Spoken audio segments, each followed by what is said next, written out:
Ano nang development doon? Kailan na mag-push through ba siya? Magsa-start na po kami soon. Ngayon lang, ready lang yung table readings, yung workshops, and po. So, parang ito yung highlight talaga ng career mo, Marias, dahil ang daming nagkagusto dun sa role mo. So, parang talagang ngayon yung year mo, di ba? So, at this point of your life ba, anong mga priorities mo, Marias? Career or personal life? Kasi medyo matagal na rin kayo ni Rico. What if, at the height of your career, bigla kang alukin? Uso pa naman yung mga marriage proposal. Focus lang po ako sa career. So, mas priority mo pa rin yung career. Pero do you see yourself ending with Rico?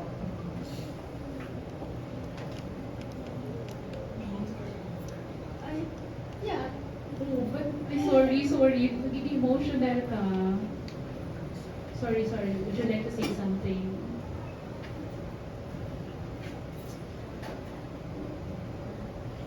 Can we request for tissue paper, please? Thank you. Yes, I will. Let's have some. There.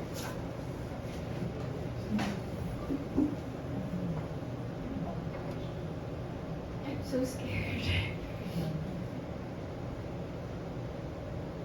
I'm really scared. Ang dami kasing tanong about him and I'm tired of smiling and nodding.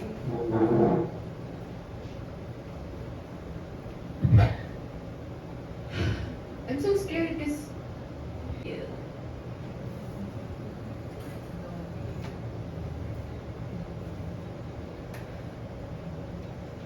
yeah, Rico and I are over. I'm sorry, Marias. Since when? Okay lang ba mag-share ka, Marias? Kasi parang emotional. It's fresh. It's been a few weeks. Loneliest, emptiest weeks I've ever experienced in my life.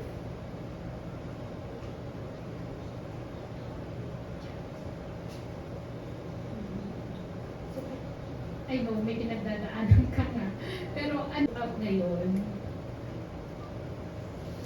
Nanonood lang ako ng Bluey. Ayun lang. Well, wala nang tanong, but Nangyari. nangyari. Nangyari. Well,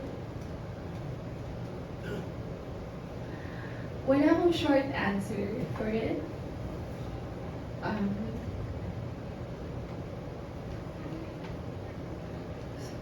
Hindi ko rin siya malabas ng isang statement lang kasi hindi ganun kadali. Hindi ganun kadali. Sobrang complicated niya ang situation.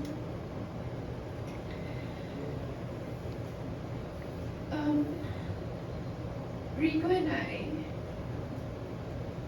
our universe was so beautiful. It was so full of love, laughter, music, everything. It's spontaneity, everything.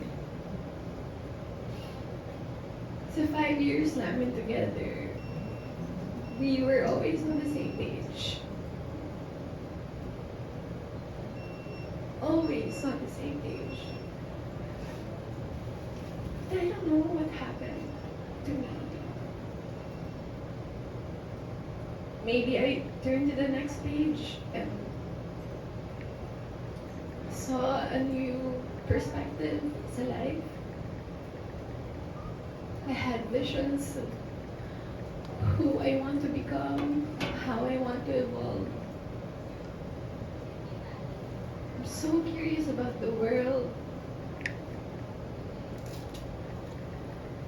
The truth is, I am going through changes. And alam naman natin yun, change is either good or bad. But what I hate about change is that it's inevitable. Hindi mo siya matatakasan. And wala ka nang ibang gawin kundi you have to face it and confront it. Because it's been in the back of my head. So yeah, I told Rico about it. I told him my problems, my issues sa buhay. And he took it like a man. He took it like a man.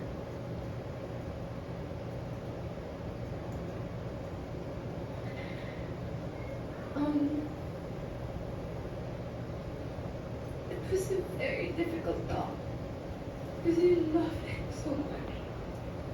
I love him and he loves me. But I have so many questions about my life and how will I go on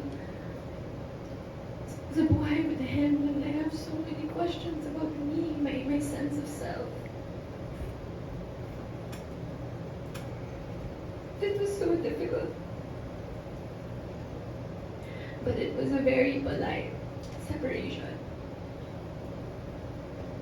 Up to the very end of our relationship, it was still full of love, full of understanding.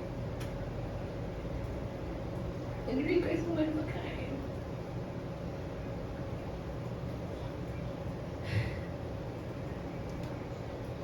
If only I could skip through my 20s, you know. But I can't. I have to face it. I have to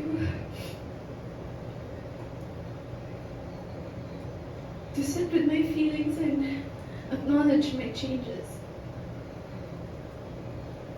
And Sorry to hear that, Maris. No?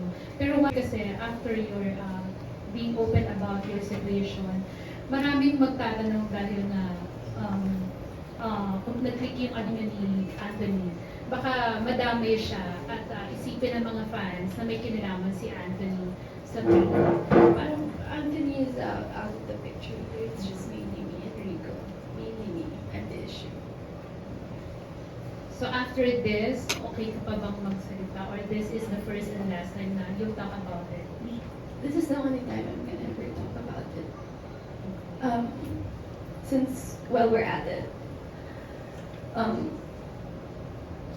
I would like to humbly ask the public to look at us, Rico and I, with understanding and love, because we're both grieving. Hindi naman makakontrol yung mga opinion ng mga tao, but please don't direct your hate towards Rico. He's too precious for that.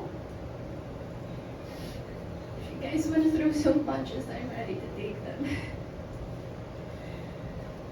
Yeah. Thank you for being honest, Maris. Sorry. Thank you.